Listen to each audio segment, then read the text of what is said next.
A fundamental question in developmental biology is to understand how stem cells and progenitor cells, how they are instructed to become the different cell types they can become. And this is particularly difficult to understand because the cells in the developing organisms are very dynamic. So in this study, we were studying this question in the developing pancreas. We wanted to understand there is a particular population of progenitors in the pancreas which can become either endocrine cells or duct cells that line the ducts of the pancreas. And it's been known for decades that a very well-known signaling system called Notch signaling regulates these events, but it's not been known how the cell turn off Notch, which when they will become endocrine, or when they maintain Notch, then they will become the duct cells. So in our study, we provide an explanation for this.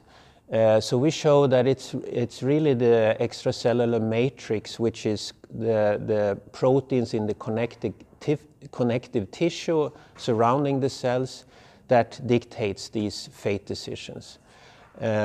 So when the cells are exposed to a particular matrix protein, they will shut off Notch signaling and they will become endocrine cells. And if they're exposed to another matrix, they will become duct cells. An analogy could be made actually that this is very much like the pinball machine, that where the balls actually hit different pins, and depending on which pins they hit, they will then get a particular score. So we can use this knowledge for now to improve the way we differentiate human pluripotent stem cells into insulin-producing beta cells. And this is actually what we are working on here at the Helmholtz, to develop manufacturing protocols for making insulin cells for future clinical trials for type 1 diabetes.